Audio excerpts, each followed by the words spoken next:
Assalamualaikum warahmatullahi wabarakatuh. Hello students, good morning. How are you? I hope you are in good condition.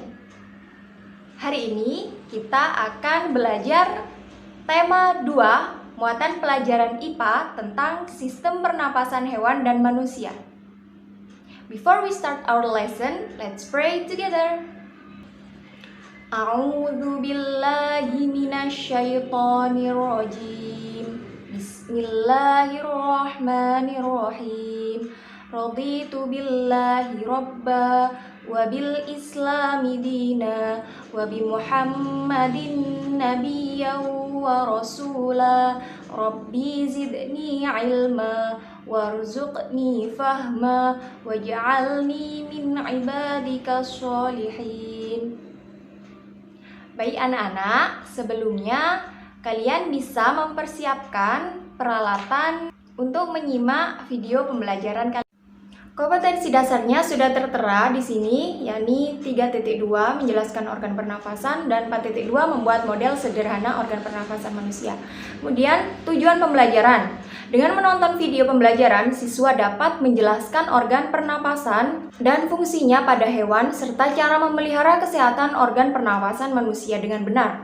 Kemudian dengan kegiatan Ayo Berkarya, siswa dapat membuat organ pernapasan hewan, kata, dan alur bagan pernapasan manusia dengan tepat. Yang pertama adalah sistem pernapasan pada hewan. Seperti manusia, hewan juga mengambil oksigen dan mengeluarkan karbon dioksida. Tetapi berbeda dengan manusia dari sistem pernapasannya, dan dalam hewan ini terdapat jenis-jenisnya. Yang pertama adalah cacing tanah atau vermes.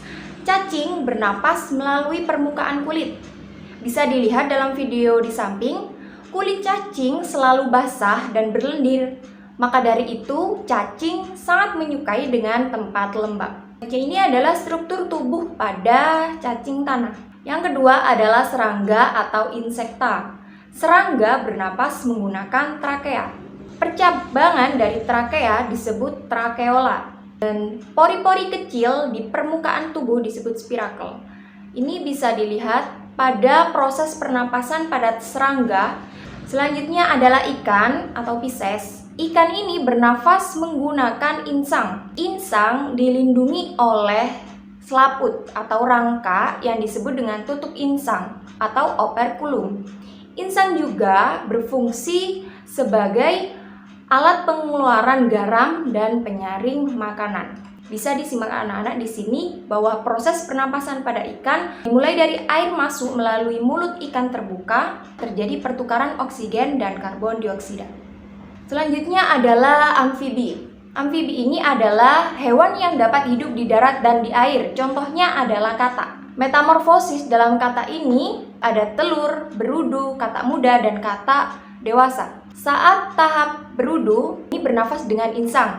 Dan saat katak dewasa bernafas dengan paru-paru dan kulit. Ini proses pernafasan pada katak, kalian bisa menyimaknya dengan baik. Kemudian yang kelima adalah reptil. Reptil bernapas menggunakan paru-paru. Contoh dari hewan reptil ini ada ular, kadal, cecak, buaya, dan biawak. Proses pernapasan pada reptil contohnya di sini adalah buaya, burung atau aves. Burung bernapas menggunakan paru-paru. Kantong udara berfungsi sebagai tempat menyimpan udara. Kemudian adalah proses pernapasan pada burung. Yang ketujuh adalah mamalia. Mamalia adalah jenis hewan yang menyusui anaknya. Mamalia bernapas menggunakan paru-paru. Ada dua jenis mamalia, yakni mamalia darat dan mamalia air. Mamalia darat, alat pernapasannya terdiri dari hidung, pangkal tenggorok, batang tenggorok, dan paru-paru. Yang jenis yang kedua adalah mamalia air. Bernapas dengan cara memunculkan diri ke permukaan air secara berkala untuk mengambil udara. Selanjutnya adalah sistem pernapasan pada manusia. Manusia bernapas untuk memasukkan udara ke dalam tubuh. Nah, udara ini mengandung oksigen. Oksigen dibutuhkan untuk mendapatkan energi dari makanan. Nah, organ pernapasan manusia ini terdiri dari yang pertama adalah hidung. Yang kedua adalah faring, berfungsi untuk menyalurkan udara ke laring. Kemudian yang ketiga adalah laring. Laring atau teka atau jakun ini terdapat di belakang faring. Nah, trakea atau batang tenggorokan ini terdapat silia yang fungsinya untuk mendorong keluar debu dan bakteri yang masuk. Bronkus. Bronkus adalah percabangan dari trakea, bronkiolus. Bronkiolus ini percabangan dari bronkus.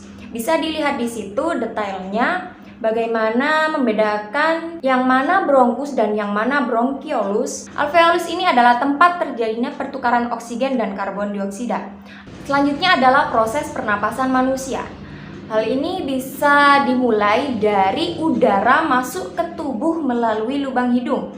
Bisa disimak video, diperhatikan dengan baik. Proses ini berakhir sampai karbon dioksida dibuang saat menghembuskan nafas. Bernapas membutuhkan kekuatan otot. Otot pernapasan yang utama ini disebut dengan diafragma. Kemudian faktor penyebab gangguan pernapasan. Yang pertama adalah faktor fisik. Terjadi karena adanya kelainan pada organ pernapasan yang menyebabkan gangguan pernapasan. Yang kedua adalah faktor penyakit. Dan yang terakhir adalah faktor lingkungan. Selanjutnya adalah penyakit pada sistem pernafasan manusia. Yang pertama adalah emfisema. Yang kedua adalah asma. Ini bisa dibedakan mana sistem pernafasan yang normal dengan yang mengidap penyakit asma. Kemudian kanker paru-paru. Tuberkulosis atau TBC, penyakit ini disebabkan oleh bakteri yang dinamakan Mycobacterium tuberculosis. Kemudian bronkitis. Bronkitis ini adalah gangguan pada cabang batang tenggorokan karena infeksi. Influenza atau flu.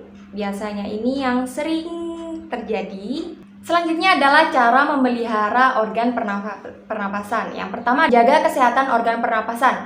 Bisa dari makan makanan yang bergizi, olahraga yang teratur, istirahat cukup, dan posisi tidur yang benar. Yang kedua adalah menghindari zat-zat yang dapat merusak organ pernapasan, seperti tidak merokok, menghindari asap rokok, selalu menggunakan masker. Seperti saat ini kita harus selalu menggunakan masker. Mengurangi konsumsi makanan dan minuman dingin. Tiga adalah merawat organ pernapasan dengan cara membersihkan rongga hidung secara teratur dan memeriksa kesehatan pernapasan ke dokter.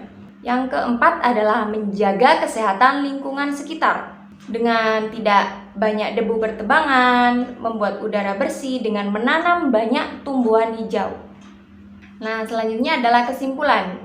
Jadi, Bu Guru sudah membuatkan kesimpulan materi yang telah kita pelajari bersama, yakni tentang sistem pernapasan hewan dan manusia. Jadi, anak-anak bisa melakukan review lagi tentang materi tersebut dan bisa mencatatnya di buku masing-masing ya.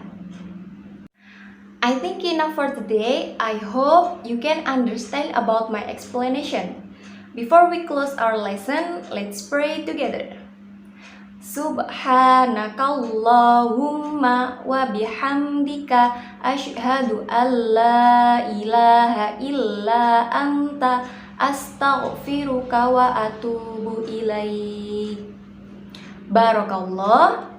Stay safe and keep healthy. Thank you.